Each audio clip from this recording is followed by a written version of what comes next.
Ela é cantora, é linda, tem olhos verdes, sabe tocar violão muito bem, imagina cenas extraordinárias em palco, é extraordinária a tocar, a cantar, a atuar, a ser fotografada, é gira e é minha amiga.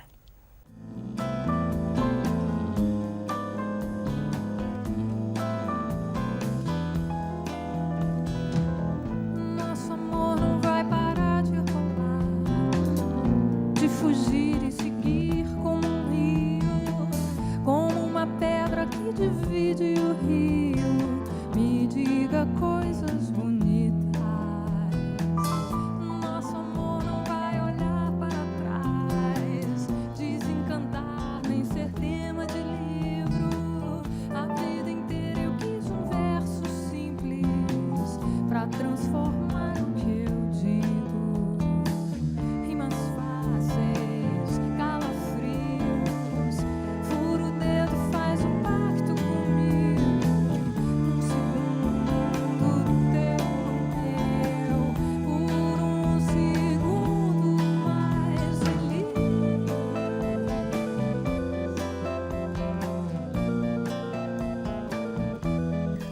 Boa noite, Adriana Calcanhoto. É minha amiga, sou eu a fazer-me desperta. Nós não nos conhecemos praticamente, só falámos algumas vezes. Mas é a apresentação que fez dos seus músicos no palco que achei tão bonita, tão terna, tão direta e tão especial. Aquilo os músicos devem sentir-se uns príncipes, não? A trabalhar consigo.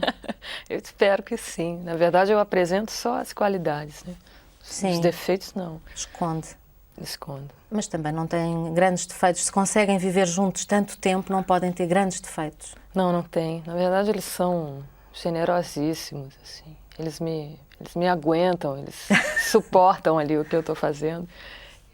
Não tem defeitos, não. Vocês em palco parece que está tudo certo, que se entendem muito bem. Isso é desde o princípio das turnês ou é assim, só quando já estão a meio, já estão muito rodados? Não, no início só tem desencontros. O início é muito difícil por isso, porque vem cada pessoa de um lugar diferente, de um trabalho diferente, de uma frequência diferente. Para aquilo virar um organismo, para a gente chegar nesse ponto de que você está falando, é só o tempo, não existe atalho para isso. Isso é resultado de camadas de tempo, isso é resultado de concertos bons, concertos ruins, resultado da gente estar na estrada de bom humor, de mau humor, dormiu pouco, não dormiu nada, um está com dor de cabeça, o outro, enfim, é isso. Estão em turnê. Agora terminou a turnê em Portugal. Esta turnê foi boa, correu bem. As críticas foram boas, mas para si correu bem? Correu muito bem. Mesmo com 50 graus no Alentejo. Mas isso eu gostei muito. Foi? Gostei muito. Eu me senti... em Lulé um pouquinho, mas muito mais em Mértola. Alguma coisa quase como se fosse do meu DNA, sabe? Como eu me sentisse num lugar que já conhecia. Por causa do calor excessivo, porque eu gosto do árido, aquilo me... Tinha um rio atrás. Tinha um rio lindo. Atrás, um rio lindo e o som da cidade é impressionante. E Évora também gostou? Évora gostei também muito. Porque são dois sítios muito Agora, especiais. é difícil dizer que gostei ou que conheci, porque a gente chega e fica algumas horas, né? Chega de manhã, vai para o ensaio, faz a passagem de som, faz o espetáculo, fazendo assim concertos toda noite, como foi. É difícil sair para conhecer, sair para jantar, enfim, fico cansada, preciso cuidar da voz, então... Fica com vontade de voltar a alguns sítios? Fico. Depois há os grandes espetáculos, Lisboa e Porto. Aí sente-se diferente, o ambiente e estar em palco aí é diferente? Toda noite é diferente, né? E tem uma certa diferença do público do Porto para o de Lisboa, que o do Porto é mais caloroso, não é que é mais caloroso, mas se manifesta mais ruidoso já na partida. Então nós nos sentimos maravilhosos. A gente Ainda por cima começaram pelo Porto. Começamos pelo Porto. Eu tenho uma ligação com o Porto porque a primeira vez que eu cantei em Portugal foi no Porto e já é essa terceira vez que eu estreio um espetáculo, né, começando pelo Porto. O meu espetáculo Marítimo é estreia mundial, vamos dizer. Antes de estrear no Brasil, eu estreiei no Porto. Então tem uma cumplicidade, uma coisa assim que eu acho que ajuda nessa uma coisa ruidosa que a plateia tem, que é muito boa, não é um ruidoso ruim, é um ruidoso que nos infla o ego, a gente fica se sentindo assim insuportáveis. E em Lisboa já não é tanto assim, o que é um pouco um desafio maior. Parece que você tem que ganhar as pessoas mesmo, assim. É bom, dá um medo louco. A direção de cena, a direção é sua, neste espetáculo, Cantada? Esse espetáculo teve muitas fases, muitas etapas. Eu comecei com ele de uma forma, tinha um outro músico no lugar do Domênico, e eu comecei com outro... Domênico o Domênico é o baterista. Ah, é o baterista. É o baterista. E então o espetáculo teve duas fases. Aí eu mudei de empresário e o Léo, que é meu empresário agora, gosta muito de dirigir junto, de mexer, é um olho do lado de fora, né, do palco. Então a gente tem feito as coisas juntos, assim. Mas a concepção geral do espetáculo é minha. E o cenário? O cenário lindíssimo. É lindo? É da Daniela Thomas, que é uma cenógrafa brasileira, talentosíssima, importantíssima, com quem eu nunca tinha trabalhado, na primeira vez. A Adriana sente o cenário também. Isso tem influência? As cores que estão a aparecer, porque ao longo do espetáculo o cenário mantém-se, mas as cores mudam o cenário. Isso reflete-se em si, a cor? A cor, não na hora do espetáculo, nem o fato dela mudar. Na verdade, o que é muito importante no cenário é chegar em qualquer lugar do mundo e ter aquela mesma... a mesma distância sempre das pessoas, a mesma... Embora nada nunca fique igual de uma noite para outra, é um conforto enorme ter aquele espaço que eu vou me apropriando dele, né, à medida que a turnê vai correndo, assim. As cores são importantes, mas lá no início, na concepção, não no momento que eu estou fazendo, não chego a perceber isso. Eu pergunto isso porque ao longo do espetáculo eu fui pensando isso, fui pensando de que maneira é que isto envolve a própria Adriana, porque para quem está a assistir muda sempre e o ambiente vai mudando e é muito, aliás, todo o seu espetáculo é muito gráfico quase, mesmo as suas intervenções, eu devo estar a dizer um grande disparate, mas as suas intervenções cênicas são muito gráficas, muito visuais, não é só o movimento, há qualquer coisa ali quase de uma artista plástica. Porque quando eu concebo o espetáculo, ele é visual, ele começa a nascer para mim visualmente, eu começo a me imaginar em cena, imaginar aquelas coisas que eu estou fazendo ali, que depois eu vou desenvolvendo, vou modificando, enfim. Mas é visual, o primeiro contato com o nascimento do espetáculo. Eu também não era... Isto foi tudo... Eu estava a ver o seu espetáculo e a pensar nas coisas que tinha lido sobre si e do seu gosto pelas artes plásticas, porque gosta de Matisse, de Paul Klee, gosta e aliás diz que torra dinheiro em livros de arte, não é? Verdade. Torra mesmo. Torra. Isso tem... na sua cabeça deve misturar-se tudo, a música, a pintura, a escultura, a arquitetura, dá a ideia que é um mundo muito, que se completa muito. Sente isso? Porque eu acho que eu não consigo ver... Não me interessam tanto as linhas divisórias de uma linguagem para outra, né? Eu sou interessada nos impasses que os artistas encontram e na forma como eles solucionam aquilo. Para mim não faz muita diferença, seja dança ou poesia, ou banda desenhada, ou cinema. Eu tenho, acho, um certo despudor, assim, uma liberdade para passear. Para mim eu não vejo de uma forma tão compartimentada. Assim. E, aliás, isso para tudo. Eu não gosto muito de gêneros, de classificação, porque eu acho que o mundo é muito mais complexo do que isso. Eu acho que ficar classificando é uma necessidade que se tem, que a imprensa tem enorme. Eu acho uma coisa que não tem bem uma classificação, é um desespero incômodo para todo mundo, enquanto não se enfia numa gaveta, ninguém sossega. E fazer comparações depois com outras pessoas.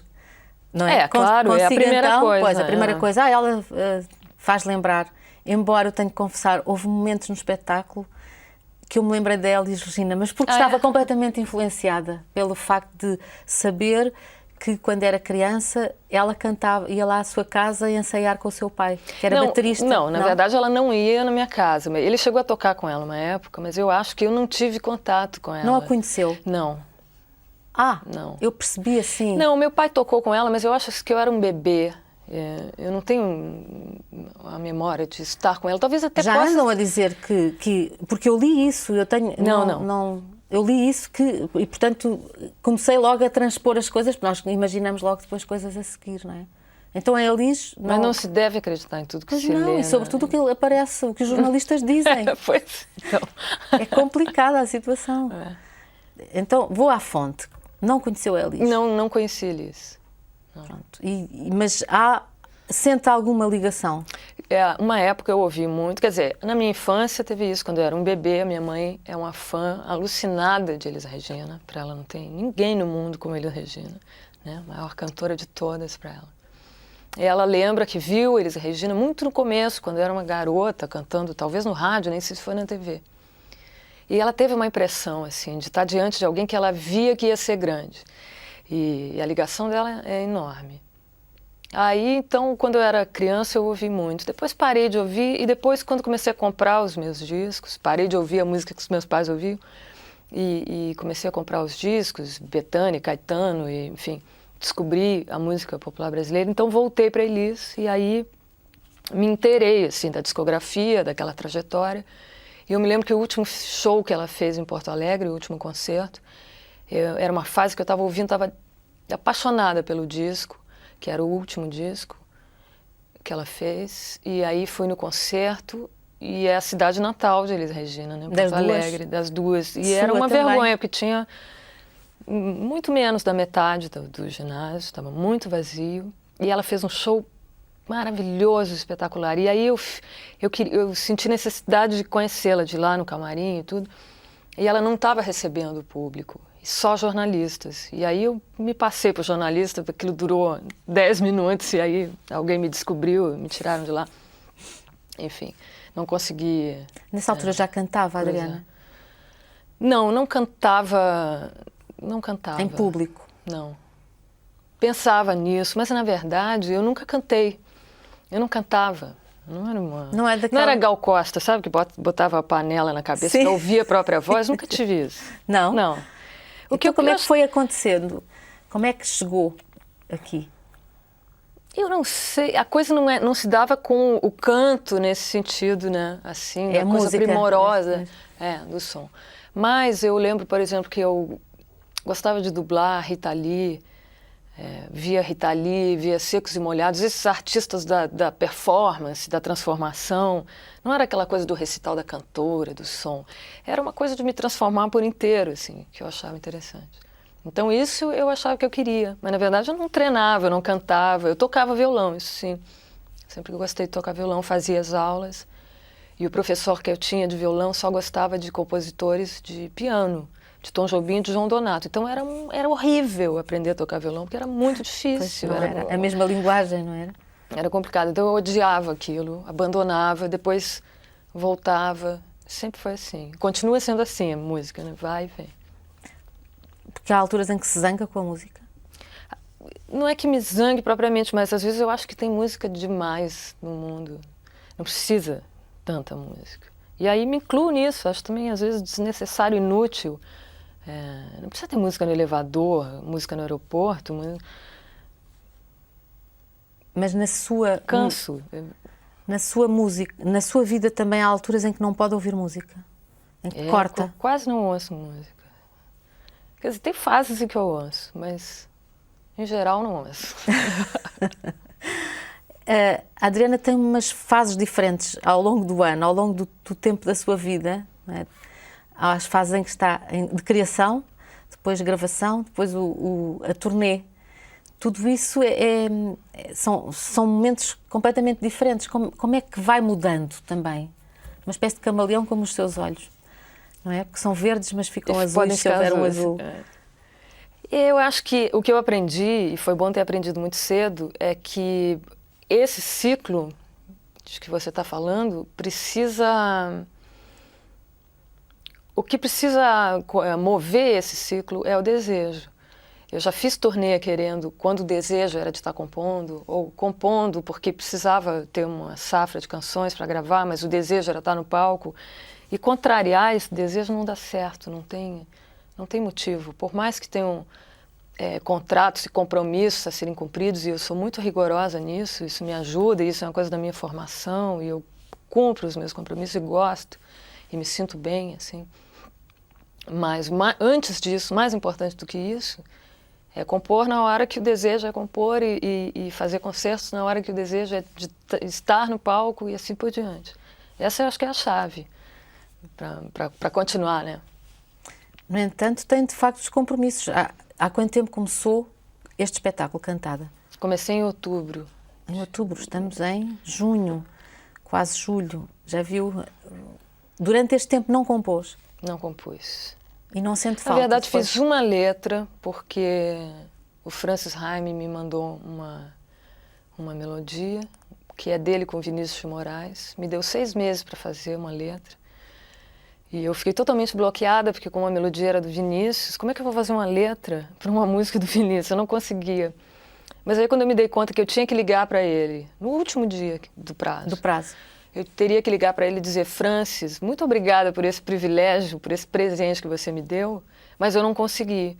Aí quando eu vi que eu ia ter que dizer isso para ele, eu sentei e fiz uma letra que eu até gosto, acho que resolveu bem a canção. Eu fiz essa, com essa pressão, e fiz uma letra para o Ed Mota com um tipo de pressão ao contrário. Ele perguntou se eu faria e quanto tempo eu levava para fazer uma letra. Eu falei: não sei, Ed, pode levar 20 anos. Não, mas segunda-feira eu tenho que estar no estúdio. Eu falei: mas isso não vai acontecer nada. Aí ele liga 3 vezes por dia, durante 2 dias, ou mais de 3 vezes, explicando: não, aquela parte, não, o refrão, não sei o que. Ele fica trabalhando, ele me obrigou a trabalhar. Então eu fiz. Mas normalmente não é assim, a Não, criação. nunca. Mas é assim é que sai, porque também eu acho que se eu ficar fazendo os concertos, não sei o quê, não teria feito nenhuma. A pressão ajuda. Esta turnê que terminou agora em Lisboa, foram 15 dias em Portugal?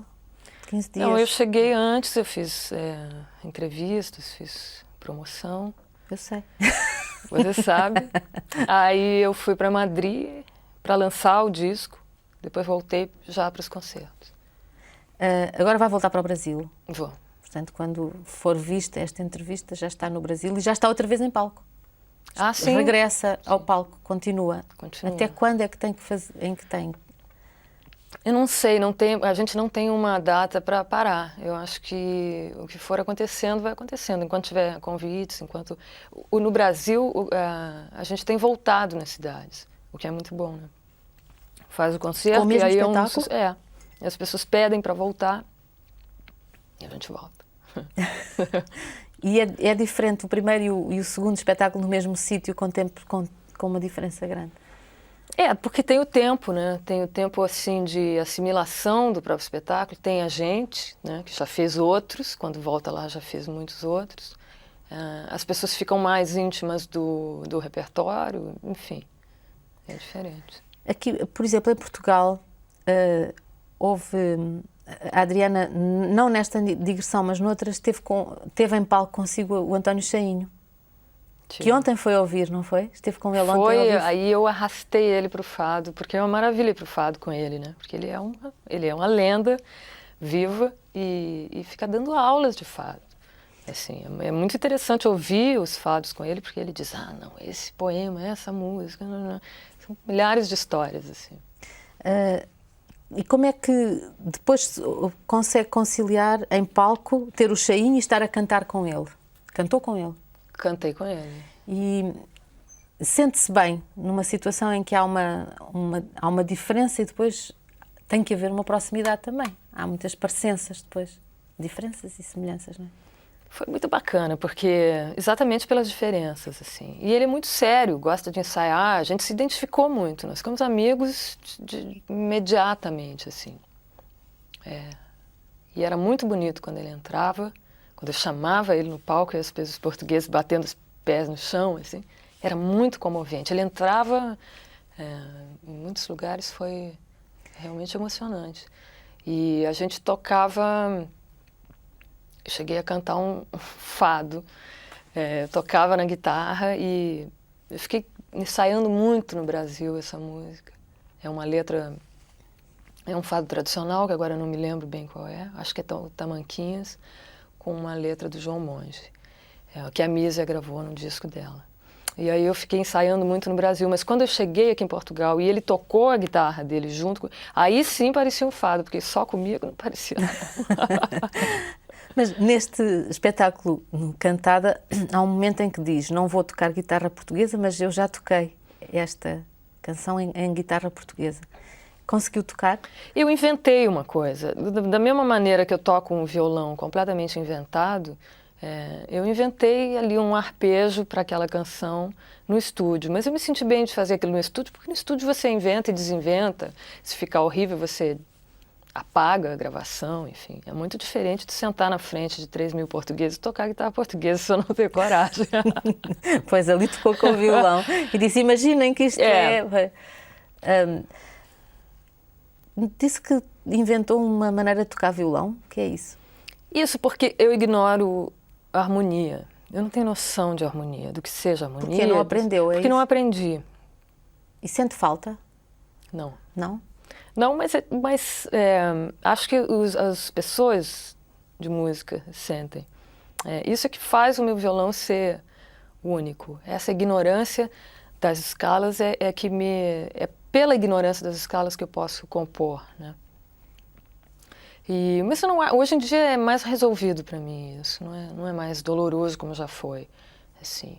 Até porque, me aprofundando um pouco mais sobre a obra do John Cage, que era isso, né? Os professores diziam para ele: você não pode fazer música, você não sabe harmonia. E ele falou: posso fazer música sem harmonia. E é o que eu faço também, na verdade. Eu sei ali uns acordes que eu aprendi de uma forma visual, decorei aqueles acordes, aprendi aqueles acordes, mas eu não sei as relações harmônicas, as escalas, eu não sei isso. E antes ficava muito humilhada de não saber. E agora não tentou aprender? Agora eu não quero aprender. Há uma ideia, umas imagens suas, e no livro que foi agora publicado com algumas letras das suas canções, há várias fotografias. E há uma fotografia sua, enfim, como eu disse há bocado, eu acho-a muito visual, muito gráfica, não é? E há esta fotografia, olha, abri logo na página certa, que é a fotografia que eu achei que eram balões, são preservativos. São preservativos, isso era uma campanha no Brasil. Use camisinha, né, que a gente chama. Vários artistas fizeram as fotos, cada um de um jeito. Mas foi esta imagem foi escolhida por si, foi concebida? Foi. Tem várias situações destas, não é? Tem uma situação em que aparece pintada de preta, com carapinha. E essa foto é para um livro de um maquiador. Está aqui também. Que faz maquiagem dos meus shows e de algumas fotos. Enfim, ficamos amigos, a gente estabeleceu um diálogo, assim, artístico, né? E ele está fazendo esse livro e ele me perguntou: você gostaria? Ele está fotografando entre modelos e atrizes e celebridades, enfim, fazendo uma transformação na grande maioria das vezes. Ele perguntou se eu queria fazer, eu falei que sim. Ele disse: então podia te transformar em loura. Eu falei: mas assim, loura? Eu sou tão branca, eu já fui loura, não acho nada demais. Na verdade, loura? Eu queria ser preta. E foi lindo, porque a gente, sei lá quantas horas de maquiagem levou isso para eu ficar preta. Depois, quando acabou a sessão de fotos, ele perguntou: então agora você quer tirar a maquiagem? Eu falei: de jeito nenhum, quero ir para casa assim, atravessar o Rio de Janeiro de noite, de preta. Achei. E sentiu-se preta? Senti-me preta, completamente. E quando eu desci no prédio, meu motorista estava esperando, eu desci com a minha assistente, e meu motorista, ele me contou isso, que quando ele viu a moça saindo do prédio, assim, disse: lá vem ela com Elza Soares. Ele achou que fosse Elza Soares, eu achei ótimo. Gosta de compor personagens? Gosto. não é só estar ali a cantar. Não se limita a isso, não é um recital, como disse há bocado. É uma performance quase. Aliás, depois gosto de Merce Cunningham. Quer dizer, há uma série de referências. Há bocado disse, eu não ouço música. Não é possível não ouvir música. Ouve música, vê pintura, vê teatro, vê dança, vê muita coisa. Porque isso aparece tudo aí, não é? Aparece. Não, é porque eu já não ouço música de um jeito que eu ouvia, talvez seja isso. Engraçado você falar de Merce Cunningham, porque Merce Cunningham é tudo que não é, eu acho, é essa coisa da transformação, né, no palco. Ao contrário, ele está lidando... Eu tenho ele lá na categoria, lá na linha do João Cabral. É tudo que, né, tudo que é para não poetizar o poema. Merce Cunningham é aquela dança de não poetizar o poema. Eu gosto disso. Eu vi Merce Cunningham no Porto. Tive a sorte de ter 2 noites de folga no Porto, há 2 anos atrás. E tinha o espetáculo, tinha a companhia. Então eu arrumei os bilhetes lá do Brasil, eu armei tudo isso para poder ver. E fui ver os espetáculos, eram lindos. E aí ele entrou no palco no final. Eu fiquei tão comovida, eu não esperava aquilo. Na segunda noite ele entrou também, na segunda noite eu tinha uma expectativa, será que ele vai entrar ou não? Fui ver as 2 noites, eram peças diferentes. Mas quando ele entrou a primeira noite, eu não esperava aquilo. Eu fiquei, aquele homem, como é possível, né? Ele nem anda mais, estava com uma bengala. Eu fiquei enlouquecida. Muito bom. Depois há outras coisas. Tem um texto que se chama Autorretrato e que, aliás, está no livro também. Eu consegui trazer isto com o corpo de letra mais pequeno, portanto eu não consigo ler. Venho aqui à frente, fazer um esforço enorme para fingir que estou a ler, estou a tentar. Não, estou a ler uma frase que é: eu quero saber para que serve uma canção. Chega-se alguma vez a saber isto? Acho que não. Mas é isto que se procura? Esse é um texto de 96, eu acho. Depois disso eu fiz uma canção que faz essa pergunta, né? Que é justamente que se chama Cantada. Para que é que serve uma canção como essa? Porque da altura que eu fiz essa música ainda não estava respondido e ainda não está. E vai ficar? E acho que não sei se interessa a resposta, acho que interessa a pergunta. É isso que é mais importante? Sempre a pergunta. Nesta situação de estar a compor, como é que se começa a compor assim? Está sentada, começa a ouvir a música, começa a aparecer, mas também tem imagens pelo meio, de certeza, porque há coisas ali... É difícil saber onde é que nasce, porque eu acho que se a gente tenta capturar esse momento, é possível que estrague tudo, né? Eu acho. Acho que é muito...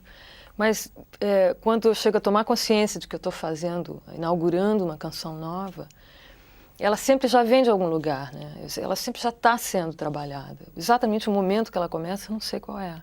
Mas quando eu sento com a guitarra, eu sempre faço canções na guitarra, nunca no papel, assim, não começo por uma letra que depois eu possa musicar. É sempre meio de estar ali tocando outra canção de outra pessoa, ou tocando às vezes até mesmo uma canção minha, ensaiando uma coisa. Faço um encadeamento diferente de acordes, dali pode nascer uma coisa. Em geral nasce até mais da batida, do ritmo, assim, do pulso. E aí quando vem uma ideia de letra, quando vem o primeiro verso, quando vem a primeira palavra, não vem dali. Na verdade, aquilo já está sendo ruminado há um tempo. E onde é que começa, eu não sei. E tenho um certo medo de investigar, assim. Estou a imaginar que foi isso que lhe aconteceu quando fez a letra para a canção do Vinícius, não é? Só fez no último minuto? Só fiz no último minuto, na verdade, mas uma letra que fala sobre... Mas ela fala sobre isso. Pois. Depois, como é que... É engraçado também no seu espetáculo, fala dessa sensação de gostar de ter sido a autora de uma determinada música. Eu gostava de ter sido eu a escrever isto. Sim. Isso acontece-lhe quando ouve músicas de outros? O meu lado de intérprete é isso. Eu quero aquela canção é minha. E passa a ser sua quando a canta, não? Eu espero que sim. Mas eu acho que é o único modo possível para mim. Por isso que eu falo minha carreira de música ao vivo, na noite de Porto Alegre, fracassou por isso. Porque para ser uma cantora de fazer cover, assim, de fazer versão, na noite, o que as pessoas esperam é que você faça o mais parecido possível com a gravação original, que é tudo que não me interessa, porque aí eu acho que eu não me interesso por repetir uma gravação que já foi feita, né? Eu quero aquela canção para mim, porque ela é minha, é assim. Eu agora estou apaixonada por 2 ou 3 canções. Quais são? Uma é uma canção do Arnaldo Antunes, a outra é uma canção de um compositor que, na verdade, é uruguaio, mas que vive na Espanha, chamado Jorge Drexler. E quando aparecem essas canções assim, elas são minhas. Até o Arnaldo Antunes está agora começando a separar o repertório para o disco dele. E eu já mandei avisar que essa não é dele, essa é minha. Mas não quer que ele o utilize no disco dele? Não quero, é minha. Mas, por exemplo, nas canções que manda para a Maria Bethânia, depois há canções que a própria Adriana depois canta.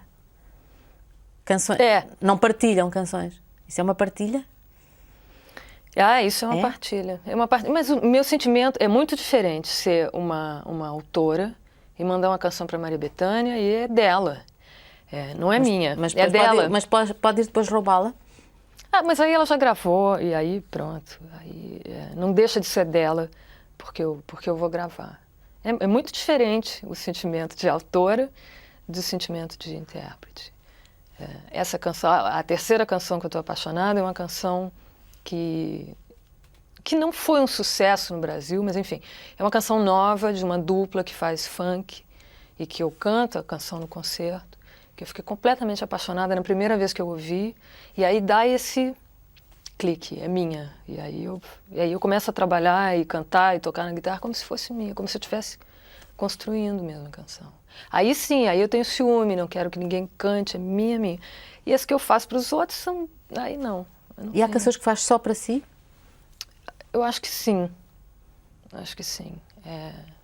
Nesse disco tem Sobre a Tarde, essa canção que é uma parceria minha com o Ali Salomão e com o Antônio Cícero também. Essa não daria para ninguém, essa é para mim. Mas disse no espetáculo que geralmente acaba de compor e manda para a Maria Bethânia?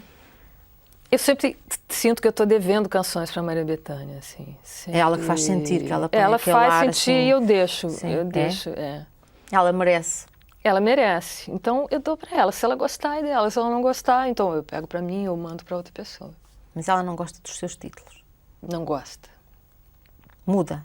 Muda.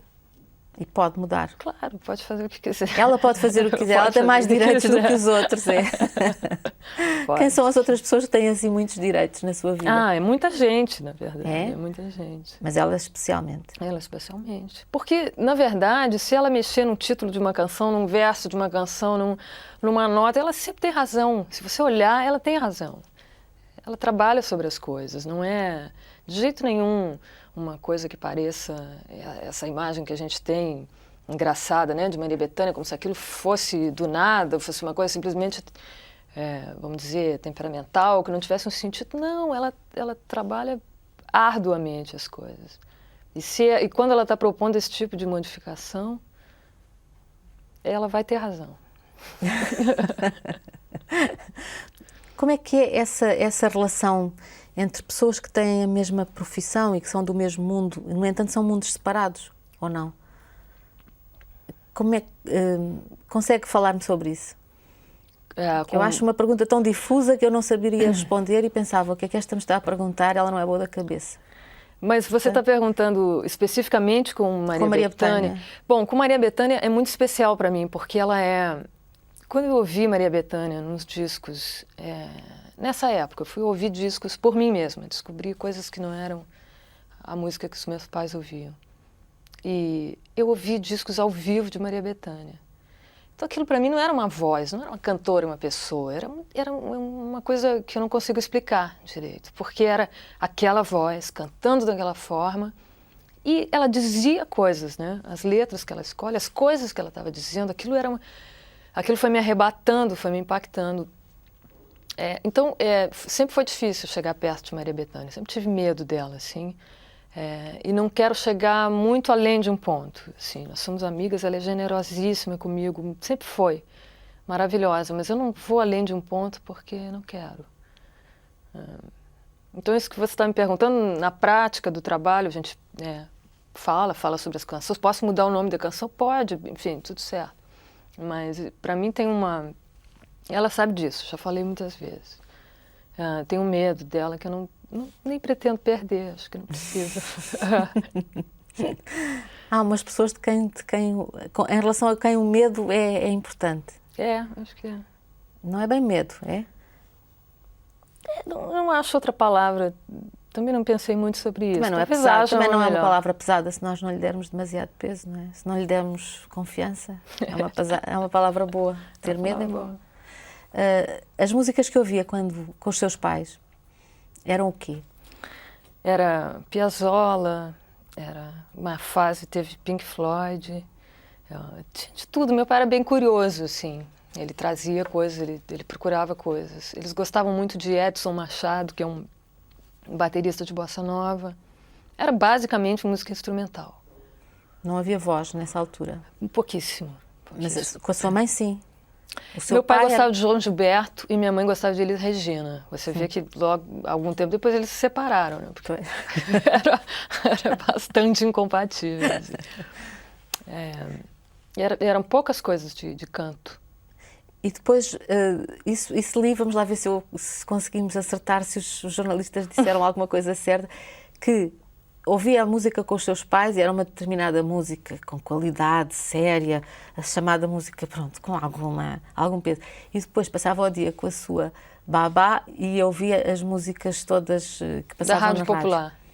E o seu pai não gostou que ouvisse? E o meu pai não gostou. E ali eu entendi que havia isso, que havia alta... Fronteiras. Que haviam fronteiras, porque para mim aquilo era tudo música, sei lá. E gostava da música da rádio? Gostava, mas ele fez um escândalo tão grande. Ele ficou realmente... Ele achou que aquilo ia influenciar a minha formação. E influenciou? De fato, para o bem. Por quê? Porque eu acho que embora ele tenha feito esse escândalo, eu não cheguei a me contaminar com a coisa da diferença. Eu segui achando que não tem tanta diferença assim, ou que se tem, não importa. Para mim não é importante isso.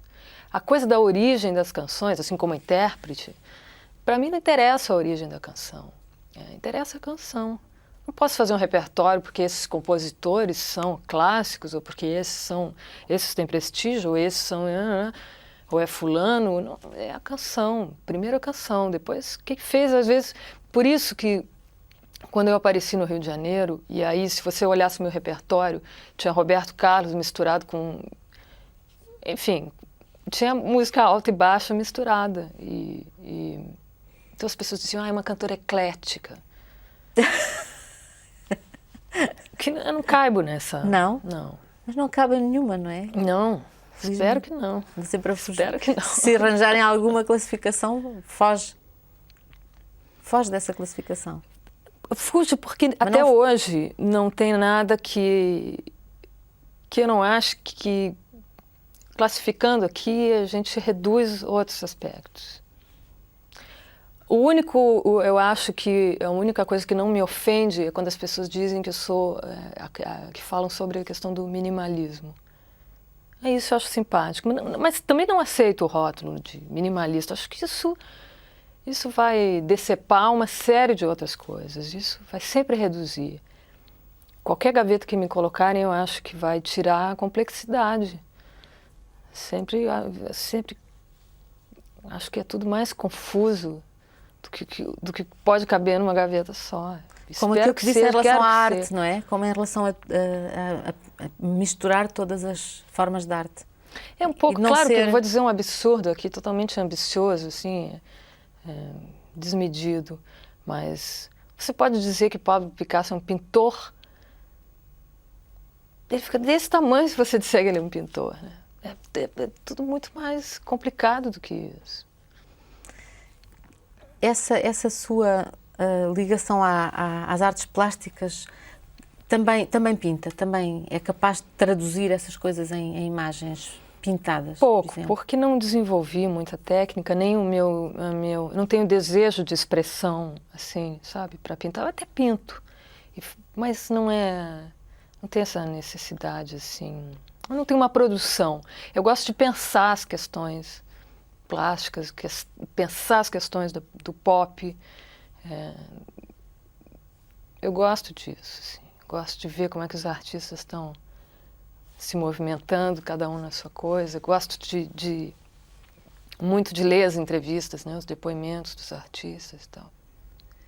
E alguns eu gosto muitíssimo. Agora, na Espanha, eu vi que o Tàpias ganhou um prêmio importantíssimo. Essas coisas oficiais, assim, mas que bacana quando você admira muito uma pessoa e aí você vê que muito mais gente também gosta daquilo e tal. Já esteve em Barcelona? Não.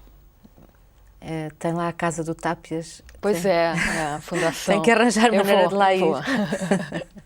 Não, é porque é curioso aqui a quantidade de coisas de que gosta e que no fundo eu acho que aparece-me, é uma espécie de síntese o seu trabalho, aparece aqui, nas letras.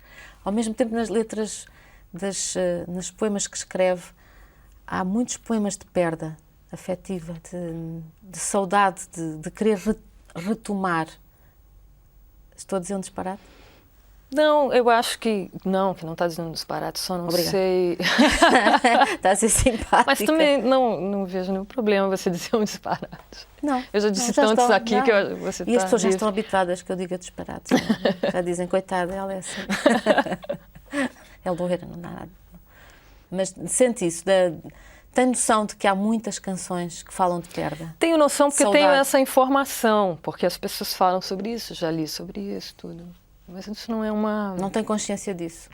Não, quando faço, não. Mas imagino que... Mas é uma metáfora poética ou é uma coisa que faz parte de si? Esse sentimento de perda? É que eu acho que se não tem dor, se não tem divisão, se não tem perda, se não tem angústia, não tem canção. Você não precisa, eu acho, né? Não tem arte se não tem dor. Né? A arte é só para tentar tapar aquele buraco que não vai tapar, mas é sempre essa tentativa. Eu acho que se está tudo ótimo, se está tudo bem, acho que não sai uma canção.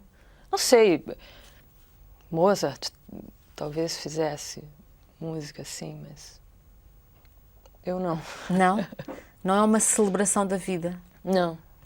Não é assim que entende? Acho que Que não. sente isso? Mas sofre quando faz? Ou não? Não. Não é um processo penoso, não? Nem tem um sentido de expressão confessional, vamos dizer assim. Não. Estou a tentar perceber, porque ao mesmo tempo não transmite uma ideia de Deve estar tristeza. difícil, percebe? porque eu não estou muito articulada hoje. Está ótima. Deve estar ótima. difícil mesmo de... Não, eu tenho que dizer isto. Deve estar... Eu, se estivesse no seu lugar, provavelmente tinha recusado esta entrevista, porque estamos a fazer a entrevista na manhã a seguir ao último espetáculo da turnê por Portugal e é uma violência brutal que eu lhe estou a fazer. Não Peço é uma desculpa violência. por isso. Mas, e não acho nada que esteja desarticulada. E quero agradecer-lhe por ter aceito vir Imagina, nesta altura. estou contente. O que eu acho é que não transmite essa ideia de dor e de tristeza, mas nas letras aparece muito. E depois o som não é um som de tristeza ao mesmo tempo. Há ali um paradoxo qualquer.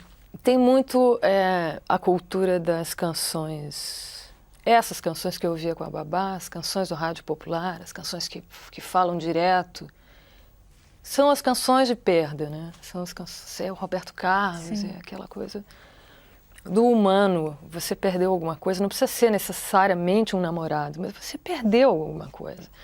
E você está vivo, portanto você está perdendo, né? Não tem um verso maravilhoso do Caetano que diz: tudo é perda, tudo quer buscar, cadê? Eu acho isso lindo. É isso. Mas isso corresponde à sua vida? Perdas sucessivas? Não, acho Não. que isso corresponde à condição humana, assim, Acho. a minha vida e a nossa vida, né? Isso poderia fazer pensar e não é essa a sua imagem, não é? Foi muito engraçado ontem, depois do final da turnê, dos concertos e tudo, do concerto, nós fomos ao Fado e o Dé, o baixista e diretor musical, enfim, e meu seu amigo, parceiro, meu parceiro. Seu parceiro em danças. Meu partner. Nós fomos ao Fado e ele... Porque nós sonhamos muito com isso, durante todo o tempo de preparação do concerto. Nós vamos cantar em Lisboa, nós vamos fazer em Lisboa e depois nós vamos para o Fado. Tinha esse sonho de fazer o concerto depois ir para o Fado. Essa noite foi ontem. E aí, depois de ouvirmos assim, uns, sei lá, 10, 15 fados, ele olhou para mim e falou: por que todas essas músicas estão a falar de mim? Eu achei lindo isso, né? Que é essa coisa que eu falo, que me impressiona do fado, que é uma música do humano.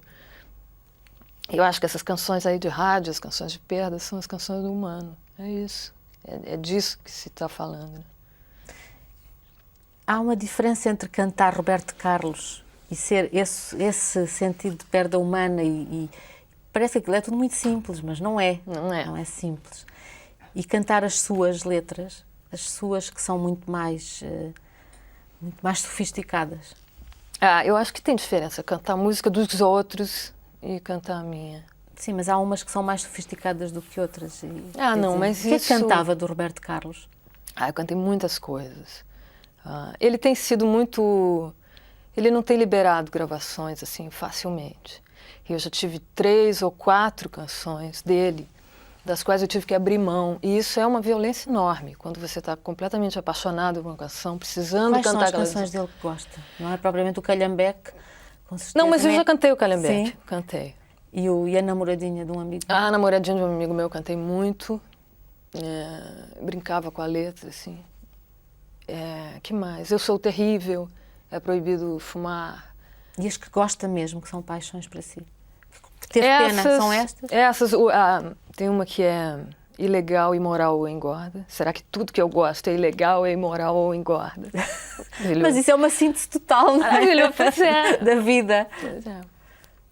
Mas ele não libera as canções, então eu não me arrisco mais, não tenho mais cantado.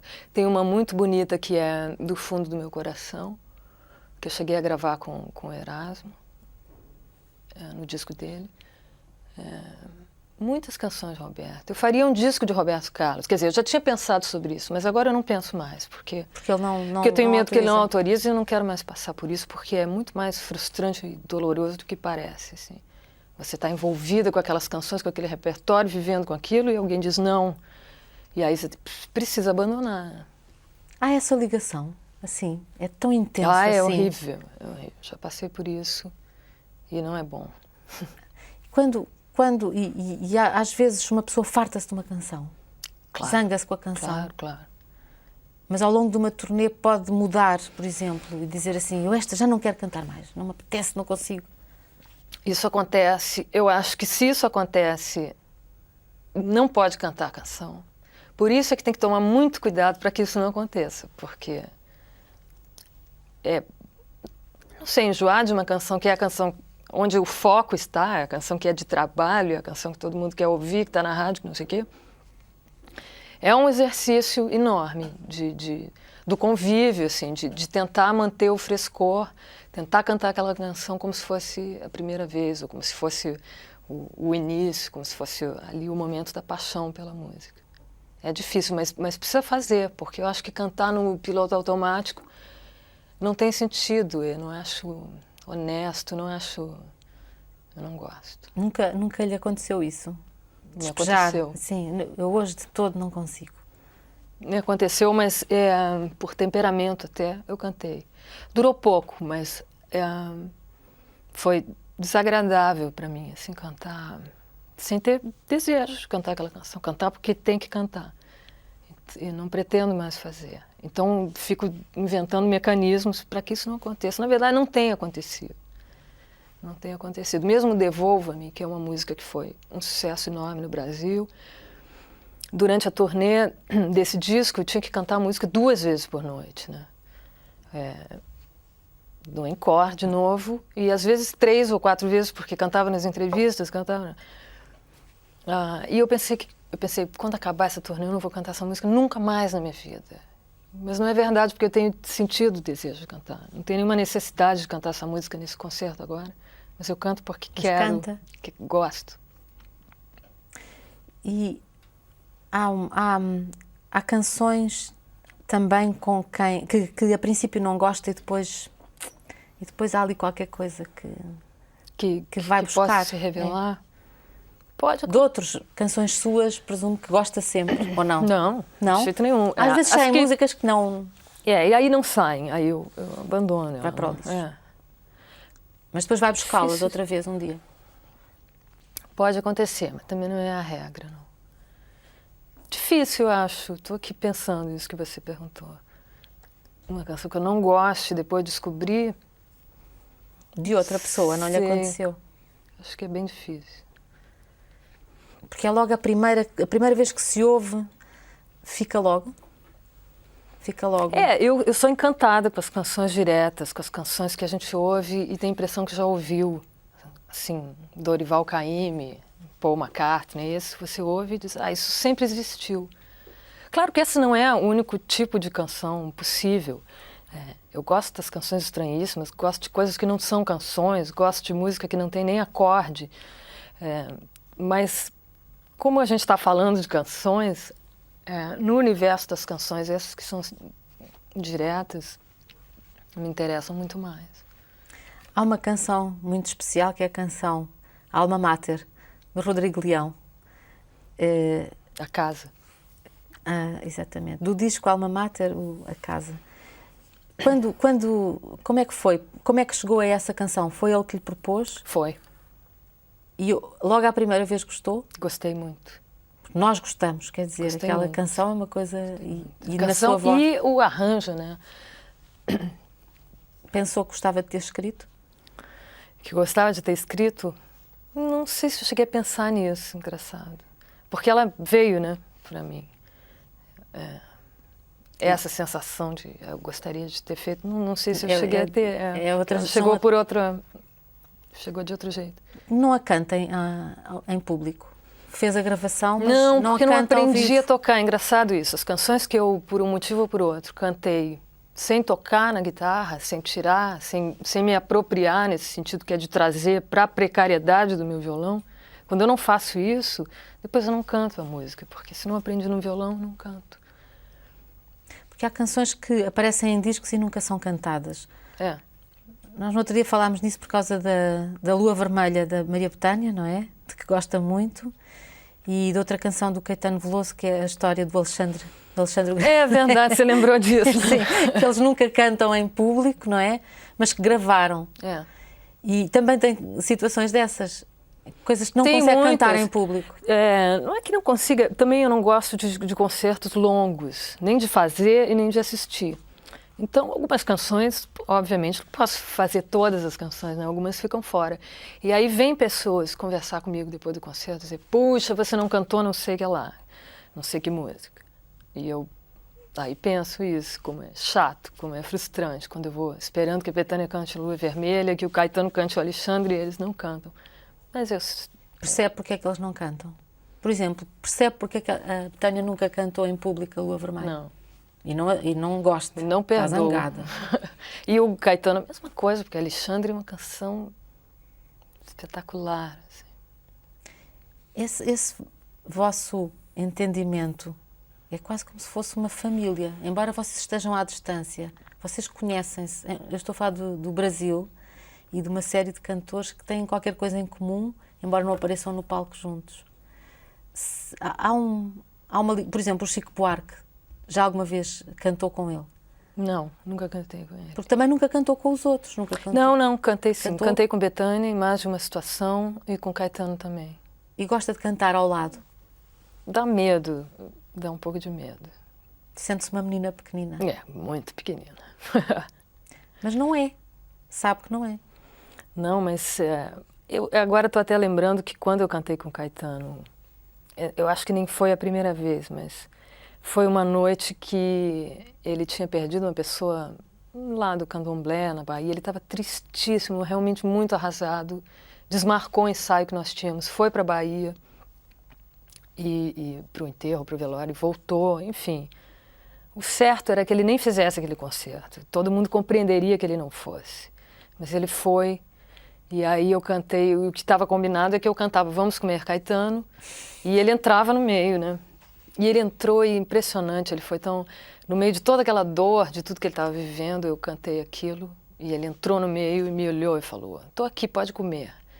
Mas eu não tive coragem, porque eu achei que ele estava tão frágil, eu estava já sofrendo tanto que eu deixei ele quieto, assim, a gente fez. Foi belíssima essa noite. Depois eu toquei no violão o Parangolé Pamplona e ele usou o parangolé que eu usava no show e ele dançou como que para exorcizar aquela dor, assim. Foi uma coisa muito, muito bonita, que não tem registro nenhum de vídeo, mesmo de áudio, tem poucas fotos. Mas foi uma noite muito bonita. Há noites bonitas, em especial? Claro, claro. Nesta última turnê, teve noites especiais? Teve. As noites de Lisboa foram muito especiais. A abertura no Porto. Os concertos na turnê toda foram muito especiais. Agora, os concertos de teatro, de caixa preta, de sala de teatro, assim, sempre são, para mim, mais mágicos do que os espetáculos ao ar livre. Embora eu tenha me surpreendido, eu julgava que eu fosse incapaz de fazer shows enormes ao ar livre, achava que não saberia me transformar. Mas eu tenho conseguido e tenho tido prazer, tenho gostado.